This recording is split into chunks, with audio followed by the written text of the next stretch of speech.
이번 수련회 때 우리는 죄와 십자가에 대해서 살펴보았고, 또 수련회 오기 전부터도 여름 특강을 통해서 하나님 나라가 무엇인지를 함께 살펴보았습니다.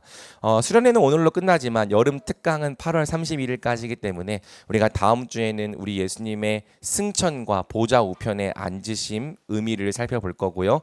마지막 8월 31일에는 그 예수님께서 우리에게 성령을 보내셔서 우리를 통치하시고 우리와 함께 하신다는 말씀을 통해 이번 여름 특강을 완전히 마치게 될 것 같습니다. 하나님은 이 세상을 하나님 나라로 창조하셨죠.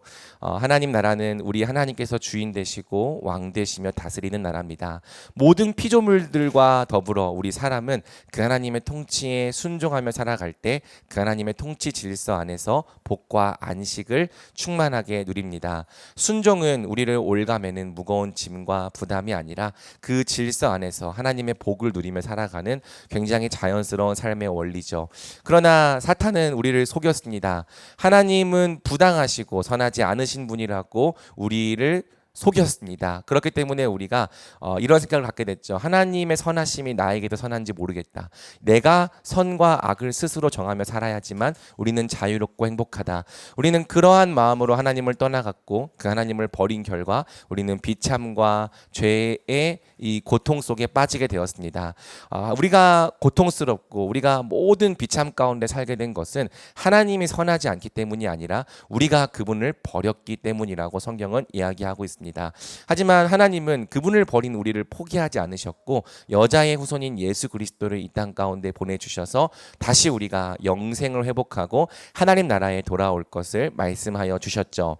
그 다음에 우리는 십자가를 살펴보았습니다. 신약 성경의 복음을 살펴볼 때 이 복음과 율법의 관계를 살펴보았죠. 누가 하나님 나라에 들어갈 수 있는가? 율법을 다 지켜 행한 의인만이 들어갈 수 있습니다. 그런데 우리는 죄인이기 때문에 그 율법을 다 지켜 행할 수가 없습니다. 그래서 하나님은 하나님의 아들이신 예수님을 이 땅 가운데 보내셨고 그분이 우리 대신 우리가 지은 죄값을 속량하셨어요. 다시 말해 값을 치르셨습니다. 그리고 그분이 우리 대신 순종하셨기 때문에 우리가 하나님 앞에 의롭게 여겨질 공로도 마련하셨죠. 우리가 하나님 앞에 언제나 사랑받고 언제나 의인으로 받아들여지고 언제나 복을 받기에 합당한 이유는 우리의 행위에 달려있지 않습니다. 우리 예수님께서 치르신 모든 값 속에 우리가 언제나 사랑받고 언제나 의인으로 인정받고 하나님의 자녀의 권세를 누릴 모든 값이 다 들어있는 거예요. 그래서 신앙생활이란 하나님 앞에 값을 치르기 위해서 살아가는 것이 아니라 이미 예수님이 다 치르신 값을 믿고 받아들이고 감사하고 그것을 더불어 누리며 살아가는 것이라고 이야기를 했죠. 그리고 이 십자가는 유일한 하나님의 구원의 길이었다. 하나님의 십자가를 보면 하나님의 공의와 사랑이 보인다는 말씀을 우리가 함께 살펴보았습니다.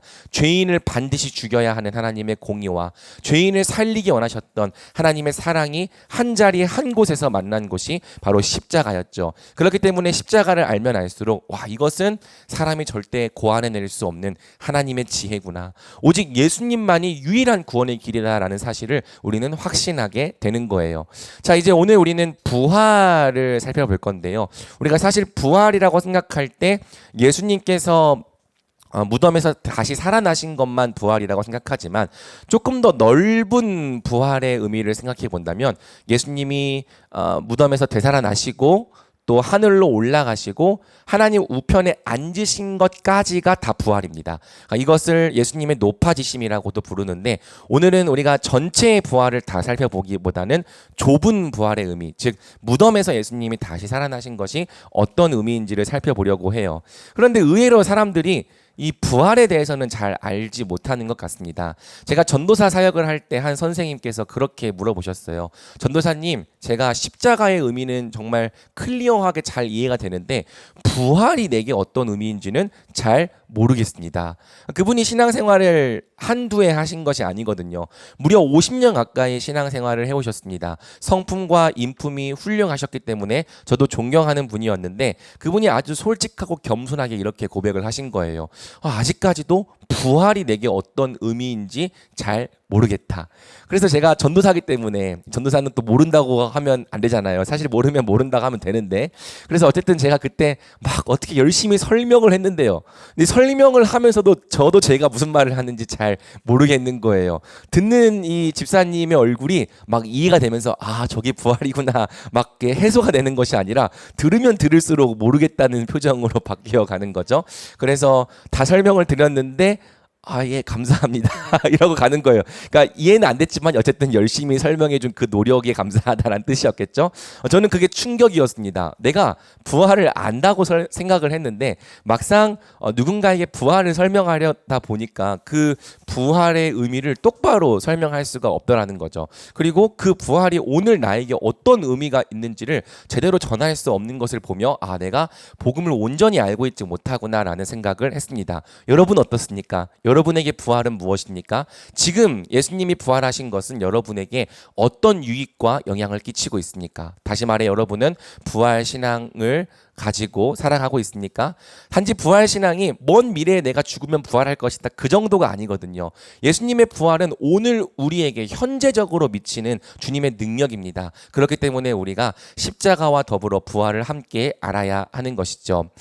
기독교 신앙의 두 기둥은 십자가와 부활입니다. 부활을 잘 알지 못하는 것은 우리 신앙을 지지하는 두 기둥 중 하나를 잃어버리는 것이라고 할 수 있습니다. 그래서 우리가 견고하지 못한 신앙이 되는 거죠. 십자가는 알지만 부활을 알지 못할 때 우리의 신앙은 견고하게 떠받쳐지지 못하는 거예요. 또 십자가와 부활은 우리 기독교인들이 하늘 높이 날아오를 수 있는 두 날개라고도 할 수 있습니다. 그러니 십자가는 알지만 부활을 모르는 사람들은 이 땅을 힘있게 살아내고 날아오르지 못하는 것이죠. 근데 여러분, 사도들이 전한 복음의 핵심은 십자가와 부활이었고 그 중에서도 사도들은 십자가와 부활 중에 어디에 강조점을 두었을 것 같습니까? 여러분, 의외로 사도들은 십자가보다 부활에 강조점을 두었습니다. 사도행전 4장 33절을 한번 같이 읽어볼까요? 시작. 사도들은 큰 권능으로 주 예수의 부활을 증언하고 풍성한 은혜가 그들 모두에게 임했습니다. 사도들이 뭘 증언했대요? 주 예수의 부활을 증언했대요. 부활을 증언했더니 무리가 어떻게 되었다고 말합니까? 큰 은혜를 받았대요. 그래서 이어지는 구절을 보면 큰 은혜를 받은 초대교회 공동체가 서로에게 자기 것을 기꺼이 내어주고 함께 한 몸이 되어 살아갔거든요. 사랑하는 삶을 살아갔습니다. 그러니까 부활을 증언했더니 은혜를 받고 그 부활의 능력으로 초대 공동체가 힘있게 살았다, 성경은 증언을 하고 있는 거예요. 바꿔 말하면 부활 안에 우리가 하나님의 백성답게 살 수 있는 모든 능력과 비결이 들어 있다는 거죠. 그러니 우리는 십자가에서 치러진 구원의 값을 믿을 뿐 아니라 부활이 오늘 우리에게 어떤 의미인가, 부활이 오늘 우리에게 어떤 은혜와 변화를 가져다 주었는가까지 알고 믿어야 하는 것입니다. 그렇게 될 때 우리가 진짜 이 땅에서 구원받은 백성의 그 삶을 제대로 누리며 살 수 있는 거죠. 자, 그럼 먼저 부활이 예수님께 어떤 사건인지를 살펴볼 필요가 있습니다. 우리는 너무 빨리 부활이 우리에게 어떤 의미인지로 가져오려고 하지만 부활이 예수님께 어떤 의미였는지를 알 필요가 있죠. 거기 뭐라고 적혀 있습니까? 부활은 하나님께서 예수님에게 뭘 주신 사건이다? 의의 상급인 영생을 주신 사건이다. 자, 우리 고민해 봐야 돼요. 예수님은 대체 왜 그리고 어떻게 부활하셨는가? 여러분, 예수님이 그냥 하나님의 아들이시기 때문에 부활했을 거다라고 너무 쉽게 생각하는 사람들이 있습니다. 마치 이 부활 패시브가 달린 히어로처럼 예수님은 죽어도 그냥 다시 띵 하고 살아나는 거야. 그렇게 살아났을 거라고 생각하는 사람들이 있습니다. 근데 만약에 예수님의 부활이 예수님만 할 수 있는 일이었다면 평범한 우리와 상관없는 일이었던 거죠. 우리는 예수님의 부활을 철저히 우리와 관련된 일로 이해할 필요가 있습니다. 왜? 예수님은 우리의 자격으로 우리를 대신해서 우리를 위하여 부활하셨기 때문이죠. 자, 성경이 분명히 말하는 것은 예수님을 살리신 분이 성부 하나님이라는 거예요. 24절 우리 같이 읽어보겠습니다. 시작. 그러나 하나님께서는 죽음의 고통에서 풀어 그분을 살리셨습니다. 왜냐하면 그분은 죽음의 많은 사람들이 예수님은 마치 슈퍼히어로처럼 스스로 부활하셨다고 생각합니다. 물론 그 말도 완전히 틀린 말은 아닙니다. 예수님은 신적 권능을 가지고 죽음을 패하셨고 그 두 발로 스스로 일어나셨습니다. 하지만 성경이 많은 곳에서 증언하는 바 하나님께서 예수님을 살리셨다고 증언합니다. 부활은 어떤 사건이냐? 성부 하나님께서 성자 예수님을 살리신 사건입니다. 십자가와 정반대죠. 십자가가 성부 하나님이 성자 하나님께 저주를 내리고 죽이신 사건이라면 부활은 정반대입니다. 성부 하나님이 성자 예수님을 사망의 권세에서 풀어 살리신 사건입니다. 그러면 예수님 대체 왜 부활하셨는가? 하나님은 왜 예수님을 살리셨는가? 부활의 근거는 무엇이냐면 십자가로 이루신 완전한 순종이다라고 이야기를 하는 거죠. 사도행전 2장 33절을 보면 예수님이 자기 죄 때문에 죽으신 것이라고 아니라고 증언합니다. 이 예수는 하나님께서 정하신 뜻과 미리 아심을 따라 내주셨고 여러분은 법 없는 사람들의 손을 빌려 그분을 십자가에 못 박아 죽였습니다. 예수님은 가장 참혹한 죄인으로 정죄를 받아 죽으셨습니다. 하지만 성경이 말하는 바 예수님은 자기 죄 때문에 죽으신 분이 아닙니다. 도리어 예수님은 완전한 순종 가운데 죽으셨습니다. 그래서 이 예수님의 십자가는 순종의 완성이라는 말씀을 살펴보았죠. 성부 하나님은 율법의 의를 다 이루신 성자 예수님께 영생을 상급으로 주셨습니다. 왜? 처음부터 그게 약속이었거든요. 죄의 싹은 무엇이었습니까? 사망이잖아요. 그런데 의의 상급은 무엇이었습니까? 영생입니다. 만약에 이 첫사람이 하나님 나라에서 하나님의 법에 순종했다면 하나님은 영원히 자녀가 되는 영생을 선물로 주셨을 것입니다. 원래 의를 행한 자에게 주시기로 약속하셨던 이 상급이 영생이고요. 아담은 이것을 받지 못했던 거예요. 하지만 우리 예수님은 우리를 위하여 오신 둘째 아담으로서 그분의 완전하신 순종을 통해 하나님께 무엇을 받으셨다? 그분이 먼저 우리를 위하여 영생을 받으셨다는 거예요. 그래서 그 영생을 받으신 결과 예수님은 더 이상 사망에 매여 계시지 않고 그 영생을 통해 죽음을 뚫고 부활하신 거죠. 그래서 부활은 예수님이 의인으로서 의의 상급인 영생을 받으신 사건입니다. 십자가가 값이라면 부활은 값을 치렀기 때문에 받은 상급이죠. 물론 이 영생이 순종의 이 정당한 값은 아닙니다. 영생이라고 하는 건 우리가 뭐 순종했다고 받을 수 있는 그런 만한 가치의 것이 아니라 오히려 더 엄청난 것이기 때문이죠. 하지만 하나님께서 그렇게 약속하셨기 때문에 순종한 자에게는 영생을 주시겠다고 은혜롭게 우리에게 약속을 주셨기 때문에 그 의의 순종에 따라 그 상급인 영생이 예수님께 먼저 주어진 겁니다. 예수님이 값을 내셨기 때문에 하나님께서 그 값대로 상급을 주셨다. 약속된 영생을 받으셨다라는 걸 보여준 사건이 바로 부활인 거죠. 자, 중요한 것은 예수님이 대체 이 영생을 왜 받으셨냐는 거예요. 예수님은요. 사실 영생을 받으실 필요가 없으신 분입니다. 그분은 이런 영생을 받지 않아도요. 영원하신 하나님의 아들이고요. 영원히 사시는 분이에요. 그분이 영생을 받으셔야 했던 이유 바로 우리에게 영생을 주시기 위함이었던 거죠. 우리가 스스로 취할 수 없었던 영생을 예수님이 대신 받으셔서 그분과 우리와의 연합을 통해 그 영생을 우리의 생명으로 삼아 주시는 것이 삼위 하나님의 구원 계획입니다. 예수님과의 연합이라는 원리를 통해 예수님의 부활이 우리의 부활이 되는 거고요. 예수님의 생명이 곧 우리의 생명이 되는 거죠. 그래서 여러분 그 괄호 3번 여기에다가 별표를 이제 쳐보세요. 여기가 또 포인트입니다. 따라서 십자가가 우리 구원의 근거라면 부활은 무엇이냐면 우리가 누리는 구원의 내용과 실체가 됩니다. 그러니까 여러분들이 어떤 값을 내고 뭘 샀다면 그 산 걸 가지고 이제는 여러분들이 사용하고 누릴 수 있는 거잖아요. 마찬가지로 예수님께서 완전한 순종과 속죄를 통해 하나님께 무언가를 받았다면 이제는 우리가 그것을 누리고 맛보고 경험할 수 있는 거예요. 우리가 이 땅을 살아가는 것에 있어서 하나님의 모든 생명을 누리고 맛보고 경험할 수 있는 그 모든 내용이 다 부활 안에 들어 있다는 거죠. 그래서 어떤 면에서는 우리가 부활을 더 잘 알아야 합니다. 바로 예수님의 부활 생명 안에 하나님께서 주시는 구원의 복과 능력과 생명이 가득가득 들어 있기 때문이죠. 그래서 저는 부활을 배우는 것을 이렇게 비유합니다. 언박싱과 같다. 여러분 우리가 가끔 유튜버들의 그 영상을 통해 언박싱 영상을 감상하잖아요. 여러분들이 사고 싶은 물품이 있다면 그 유튜버들의 언박싱을 통해서 안에 구성품이 뭐가 들었고 이게 어떻게 작동하고 스펙이 어떻고 이거를 우리가 영상을 통해서 경험하잖아요. 마찬가지로 부활을 알아가는 것은 하나님께서 우리에게 주신 선물을 언박싱하는 거예요. 예수님이 우리에게 주신 이 선물에 이런 것도 들어있었네, 이런 능력도 있었네, 이런 복도 있었네. 그래서 이 부활을 알면 알수록 우리가 이 땅에서 누릴 수 있는 복들이 굉장히 풍성해져요.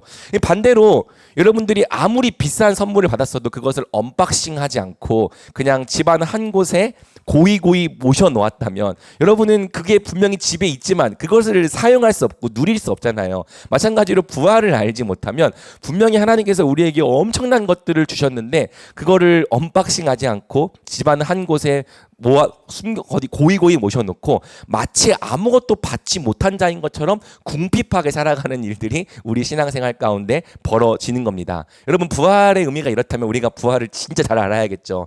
여러분들이 이 땅 가운데 복을 누리며 살아가는 모든 비결과 능력이 다 부활 안에 있다니까요. 그래서 이렇게 정의할 수 있어요. 십자가로 의롭다함을 받은 성도는 부활 생명 안에 담긴 온갖 구원의 선물들을 이 땅에서부터 풍성히 누리며 살아간다. 먼 미래에 죽어서 부활하는 그것만 부활의 복이 아니라 지금 이 땅에서부터 주님께서 주신 이 부활의 생명을 풍성하고 마음껏 누리며 살아가는 것이 우리 구원받은 신자들의 삶이라는 거예요. 이것을 우리는 부활 생명으로 산다라고 이야기를 하는 거죠. 자, 넘겨보십시오. 자, 예수님의 부활은 우리가 받은 구원의 실체이자 내용입니다.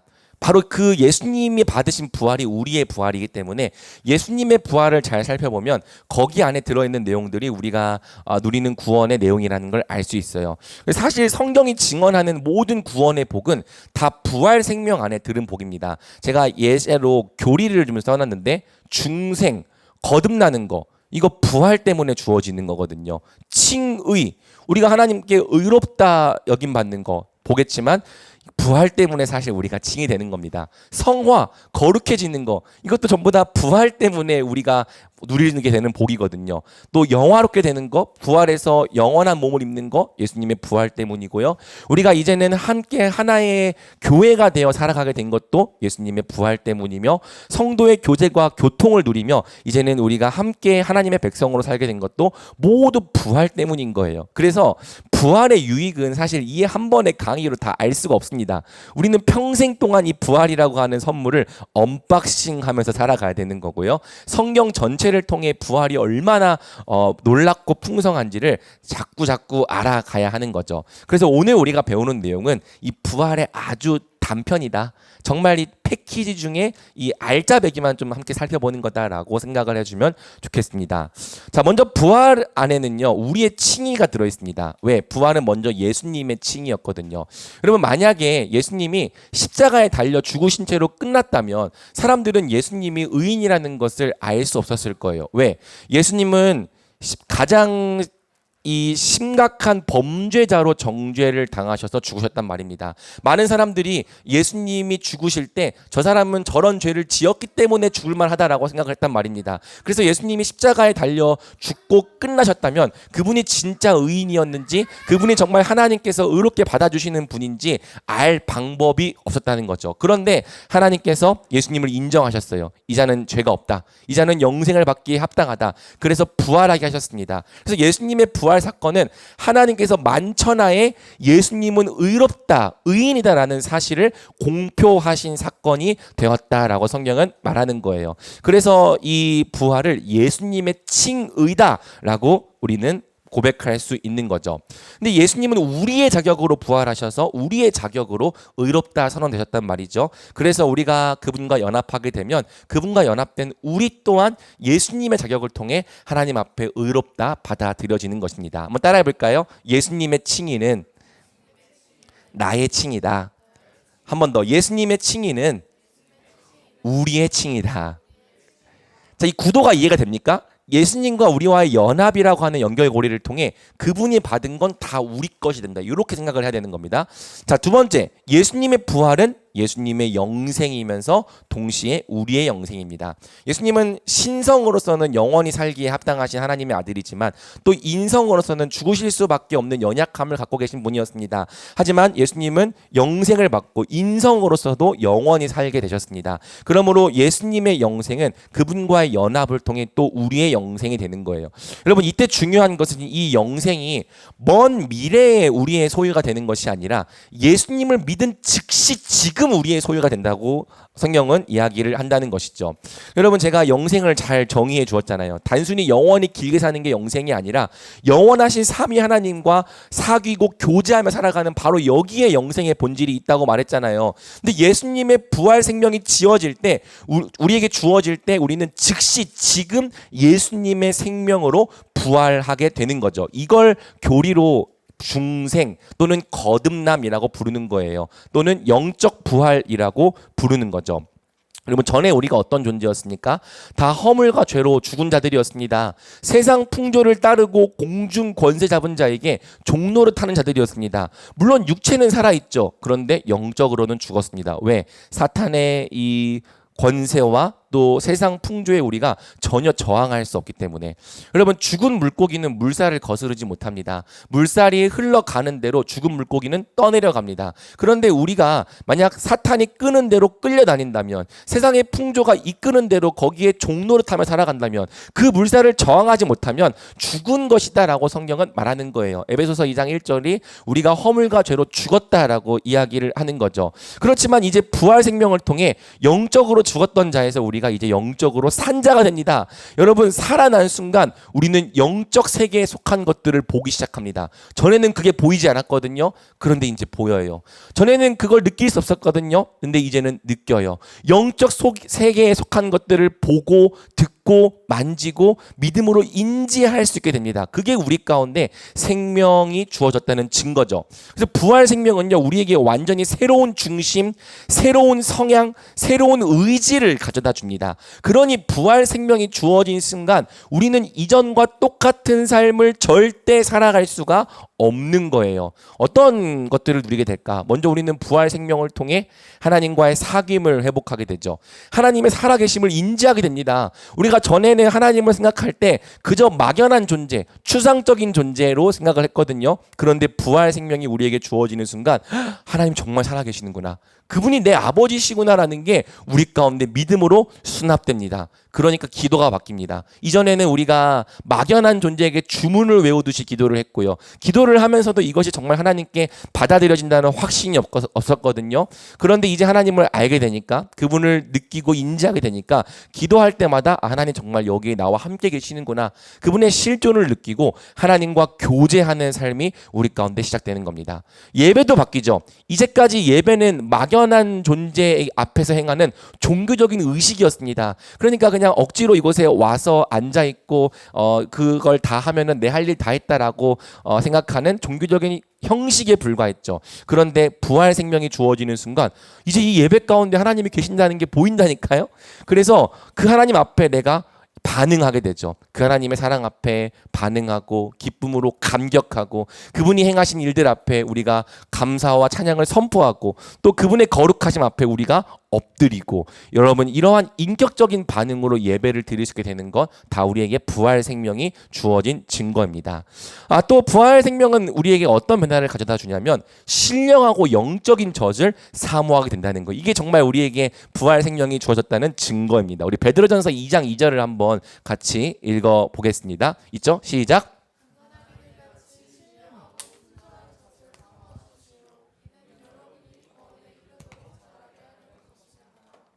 여러분, 이게 부활 생명이 주어졌다는 진짜 강력한 증거입니다.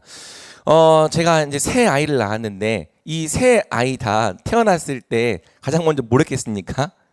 응애 뭐 달라는 거죠? 밥 달라는 거잖아요. 밥. 갓난아기들은 정말 젖을 사모합니다.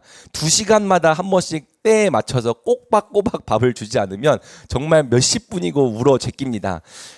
말도 할 줄 모르고 사실 눈도 제대로 보이지 않거든요. 갓난아기들은 누가 내 엄마고 내 아빠인지 느끼긴 하지만 엄마 아빠의 이름도 잘 모르고 이 세상이 어떤지도 잘 모르지만 그 안에 생명이 주어졌기 때문에 갓난 아기들이 엄마의 젖을 사모해요. 엄마의 젖을 찾는다고요. 근데 마찬가지로 우리가 영적으로 태어나잖아요. 지식적으로 부족할 수 있어요. 성경 말씀 잘 모를 수 있습니다. 성경 말씀을 잘 아냐 모르냐가 우리가 영적으로 태어났다는 그걸 말해주는 건 아니에요. 하지만 우리 마음속에 뭐가 들어와 있냐면 영적인 젖에 대한 사모함이 있어요. 그리고 그걸 먹지 않으면 배고파요. 그걸 먹지 않으면 너무나도 갈급해서 하나님을 찾게 되는 거죠. 그리고 하나님을 통해서 그 신령한 젖이 채워지는 순간 우리가 배부름을 느끼는 거예요. 여러분 이게 굉장히 놀라운 일인 겁니다. 우리가 전에는 영적인 젖을 사모한 적이 없거든요. 그런 게 있는지도 몰랐고 그걸 원한 적도 없었는데 어느 순간 우리 가운데 영적인 생명이 주어지니까 영적인 젖을 사모하게 돼요. 말씀에 갈급해하고요. 은혜를 사모하게 되고 은혜를 받으면 굉장히 만족함을 누리게 되는 거죠. 그래서 여러분 이것이 우리를 자라가게 만듭니다. 여러분 저 새 녀석들이 처음에는 응애해서 열심히 젖 주는 것밖에 할 수 없었지만 젖을 먹었더니 보통 100일이면 처음 태어났을 때 몸무게보다 2배로 크거든요. 그래서 우리 아이들이 다 2.96kg, 2.6kg, 2.9kg 좀 작게 태어났는데 100일 지나니까 막 6kg 되어 있고 지금은 첫째가 35kg가 넘습니다. 그러니까 자라난다고요. 잘 먹으면 영적인 젖을 잘 공급받고 잘 먹으면 자라난다는 거죠. 이것도 우리에게 생명이 있다는 증거입니다. 부활 생명은 또 우리 안에 점점 무엇을 부어 넣어주냐면 선을 향한 갈망을 넣어줘요. 우리가 전에는 하나님의 법을 순종하고 따르고 싶은 마음이 없었거든요. 그런데 우리에게 주어진 이 부활 생명이 하나님의 뜻을 바라고 사모하고 따르고 싶은 마음을 갖게 만듭니다. 그리고 그것을 따르지 못했을 때에 우리 마음이 불편해요. 그리고 다시 힘을 내서 계속해서 하나님의 법을 향해 자라가고자 하는 마음이 드는 거죠. 그래서 이 부활 생명은 우리 안에서 점점 자라나서 우리 안에 예수님의 온전한 형상이 열매를 맺히게 되는 거예요. 우리가 지금은 다 서로 다른 것처럼 보이지만 나중에 천국에서 보면은 굉장히 닮아 있다는 걸 알게 될 거예요. 왜? 너도 예수님을 닮았고 나도 예수님을 닮았고 쟤도 예수님을 닮았거든요. 우리 안에 심겨진 이 부활 생명이 우리를 예수님의 장성한 분량까지 자라가게 만드는 겁니다. 그러니 사랑하는 여러분, 예수님의 부활이 오늘 우리에게 임했기 때문에 우리가 새로운 피조물이 되고 새 사람을 입는 거예요. 구원이란 무엇이냐? 2000년 전에 일어난 예수님의 부활이 오늘 우리의 부활이 된 사건이다라고 정의할 수 있는 거예요. 여러분 이렇게 정의하면 좀 부활을 가까이 느낄 수 있겠습니까? 먼 미래에 여러분들이 죽어서 부활할게 그것만 부활이 아니라 2000년 전에 예수님이 얻으신 부활이 오늘 나의 부활이 된 사건이 바로 부활이다. 우리가 예수님께서 부활하셨기 때문에 그 부활이 우리에게 임했기 때문에 새로운 피조물이 되고 새 사람을 입습니다. 예수님의 부활이 오늘 우리에게 임했기 때문에 우리가 하나님과 사귀고요. 기도하게 되고요. 예배하게 되고요. 선을 갈망하게 되고 또 우리 안에 심겨진 예수님의 부활 생명이 평생에 걸쳐 우리를 하나님의 온전한 형상으로 회복시킵니다. 그리고 성경이 말하는 바 우리 안에 심긴 이 부활 생명이 마지막 때에 육신의 부활도 끌고 온다고 말하는 거죠. 고린도전서 15장 42절에서 44절을 같이 읽어보겠습니다. 시작.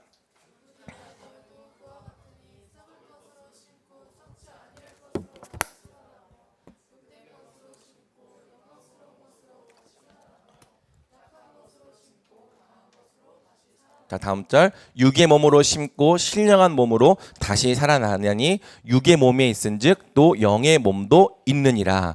성경은 이 부활 생명을 품고 있는 우리를 마치 씨앗이라고 비유를 하는 거예요. 그래서 씨앗이 땅에 떨어져 그게 과학적으로 볼 때 실제로 죽는 것은 아니지만 그 씨앗이 땅에 떨어져 그 껍질이 부서지고 죽으면 그 안에 있는 생명이 싹을 트고 올라와서 원래의 형상이 나타나게 되는 것처럼 지금 우리의 죽을 몸 안에 예수님의 부활 생명이 심겨져 있다는 거죠. 그래서 우리가 죽어도 죽지 않습니다. 죽음으로 끝나지 않아요. 이 부활 생명은 영생이니까 영원한 생명이기 때문에 우리가 죽어도 이 부활 생명이 싹을 틔우고 결국에는 우리를 예수님과 완전히 같은 형상으로 새롭게 태어나게 만들 것이다라고 성경은 이야기를 하고 있는 거예요. 그래서 아담에게 임한 영적 죽음이 육신의 죽음을 끌고 왔던 것처럼 우리에게 임한 영적 생명이 나중에 뭘 끌고 온다? 육신의 부활까지도 끌고 오는 겁니다. 그래서 예수님에게 임한 영생이 사망을 뚫고 예수님을 부활하게 만든 것처럼 오늘 지금 우리 안에 임한 영생도요, 장차 우리를 사망을 뚫고 부활하게 만들 거예요. 여러분 모두가 부활할 것입니다. 믿으십니까? 여러분 안에 있는 영생이 결국 여러분을 살게 만들 것인데 믿으십니까? 우리는 이걸 믿으며 살아가는 거죠. 오늘 우리에게 임한 영생의 부활이 장차 임할 사망의 권세도 패해버린 것입니다. 우리는 예수님의 생명이 우리 안에 임했음을 믿어야 합니다. 부활 생명이 전에는 내가 할 수 없었던 완전히 새로운 삶을 가능하게 만들었습니다. 부활을 믿을 때 우리는 허물과 죄로 죽었던 삶에서 벗어날 수 있고요, 풍성한 구원의 삶을 살아낼 수 있습니다. 반면 내 안에 부활의 생명이 있다는 걸 믿지 않은 사람, 그걸 모르는 사람은 마치 이 땅에서 아무것도 받지 못한 자인 것처럼 궁핍하게 살아가는 거죠. 사랑하는 여러분, 십자가를 믿는다면 이제 부활도 믿으십시오. 십자가와 부활의 두 날개로 이 땅에서 힘차게 날아오르십시오. 예수님의 부활 생명을 소유한 자가 이 땅에서 얼마나 힘있게 살아갈 수 있는지, 얼마나 아름답게 살아갈 수 있는지 여러분의 삶으로 나타내고 보여주는 예수님의 부활 생명의 증인들이 되어 주십시오. 이제 마지막으로 우리가 이 부활은 명백한 역사적 사실이라는 것만 살펴보고 말씀을 마치겠습니다. 여러분, 성경은 부활의 의미와 의의도 강조하지만 무엇보다 부활이 역사 속에서 벌어진 역사적 사건이라는 사실을 굉장히 크게 강조합니다. 부활은 꾸며낸 일이 아닙니다. 단군 신화처럼 신화도 아닙니다. 예수님의 영향력이 그저 누군가의 마음속에서 되살아난 사건도 아닙니다. 우리는 예수님의 부활이 실제 우리의 역사 속에서, 실제 우리의 시공간 속에서 일어난 사실임을 믿습니다. 그래서 여러분, 복음서에 기록된 이 부활의 내용들을 잘 보면요, 여러분 복음서를 보잖아요. 부활을 사건으로 정리하는데 굉장히 큰 힘을 쓰고 있어요. 그러니까 이게 어떤 의미인가라는 그 의미를 설명해 주기보다는 타임라인에 맞춰서 어떤 일들이 있었고 누가 증인이었고 예수님이 어떻게 부활하셨는지 그 사건을 증언하는데 큰 힘을 쏟고 있는 거죠. 왜? 부활은 사실이니까.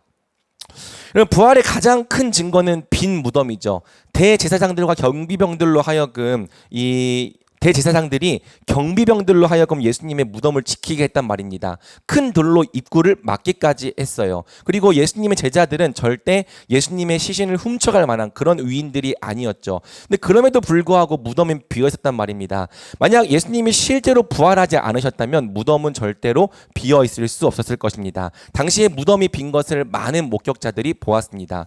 여러분, 잘 생각을 해봐요. 그 당시에 만약 그 예수님의 제자들을 막을 수 있는 가장 쉬운 방법은 무덤 속에 있는 예수님의 시신을 보여주면 되거든요. 야, 예수님 부활했다고? 딱 무덤 열어가지고 여기 예수님 시신이 있는데 너네 거짓말하는 거지. 이렇게 하면은 기독교 신앙 전체가 다 무너집니다. 그런데 무덤에서 예수님의 시신을 아무도 꺼내갈 수 없었던 상황에서 그것들을 예수님을 대적하는 사람들도 보고 예수님의 제자들도 확인했단 말이죠.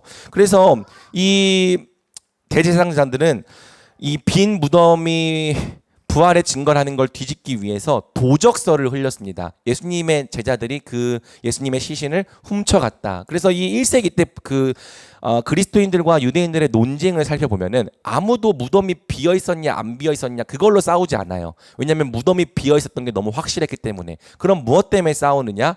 예수님의 시신을 제자들이 훔쳐간 것이냐, 아니면 예수님이 진짜로 부활한 것이냐. 제자들은 예수님이 진짜로 부활한 것이라고 증언을 했던 거죠. 이 빈 무덤도 굉장히 중요한 증거지만 예수님의 부활에는 무엇보다 수많은 증인들이 있었습니다. 여러분, 예수님의 부활을 증언하면요, 얻는 유익이 하나도 없었어요. 예수님께서 부활하셨다고 증언하는 순간 유대인들에게 핍박을 받고 잡혀가 가장 심하면 순교를 당하기도 합니다. 그런데 수많은 증인들이 예수님께서 부활하셨다고 증언하셨단 말이죠. 왜? 실제로 예수님이 부활하셨기 때문에. 부활하신 예수님을 누군가는 만났거든요. 그래서 그 예수님의 부활이 사실이라는 것을 확인한 사람은 자신의 목숨이 죽을 위기에 처하더라도 예수님께서 진짜 부활하셨다는 사실을 증언하는 것을 주저하지 않았던 거예요. 그래서 여러분, 만약에 이 증인들 중에 단 몇 명이라도 이 예수님의 부활이라는 주장이 거짓이라고 폭로했다면 부활 주장은 진짜 쉽게 무너졌을 것입니다. 그런데 예수님 시대에 30년, 40년이 가도 이 부활에 대한 복음이 무너지지 않았던 이유, 3, 40년이 아니라 지금 2000년이 이르기까지 이 예수님께서 부활하셨다는 복음이 우리에게까지 전파되어 온 이유는 딱 하나입니다. 부활이 진짜 사실이기 때문에. 수많은 사람들이 부활을 거짓으로 증명하고자 했지만 아무도 부활을 거짓으로 증명하지 못했습니다. 이것이 말해주는 것은 하나입니다. 부활이 사실이라는 거죠. 그래서 여러분, 역사 속에서 창조를 부정한 사람들은 많았고 하나님의 존재 자체를 부정한 사람들은 많았습니다. 이것은 눈에 보이는 명백한 증거를 제시하기가 어려운 일이기 때문이에요. 하지만 부활은 달라요. 부활은 역사 속에서 많은 증거와 증인들을 남기며 벌어진 실제 사건입니다. 그래서 부활을 진지하게 연구했던 사람들은 부활이 사실이라는 사실을 반박하지 못했고요. 어떤 사람들은 무신론자였는데 그 부활을 정말 진짜 사실로 믿고 그리스도인이 되기도 했던 거죠. 자, 여러분, 부활이 사실인 게 왜 중요하냐면요, 부활이 거짓이라면 우리가 믿는 모든 게 다 헛되기 때문입니다. 고린도전서 15장 17절에서 19절을 우리 한번 같이 읽어보겠습니다. 시작. 만일 그리스도께서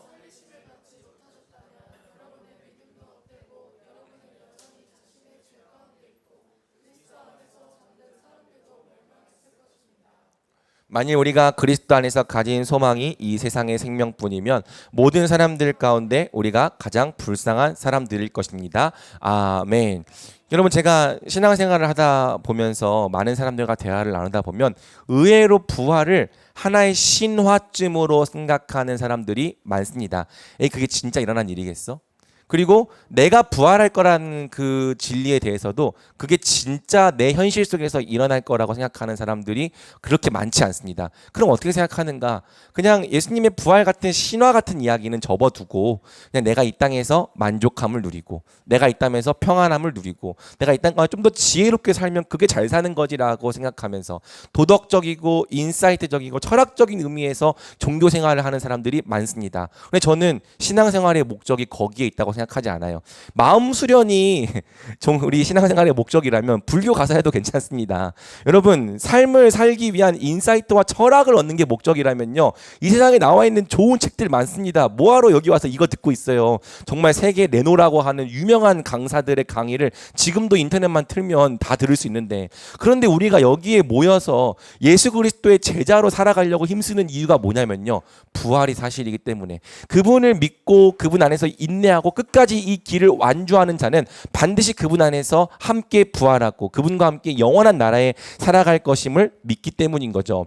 여러분, 만약 부활이 역사적 사실이 아니라면 우리의 죄사함도 사실이 아닙니다. 부활이 사실이 아니라면 우리의 부활도 다 거짓이고 천국도 거짓이고 기독교 신앙 전체가 다 무너집니다. 하지만 만약 예수님 진짜 부활하셨다면 그저 신화 속에서 부활하신 것이 아니라 지금 우리가 살아가고 있는 이 시공간 속에서 부활하신 거라면 우리가 믿는 모든 게 다 사실이죠. 그분이 부활하셨기 때문에 우리는 진짜 용서받았습니다.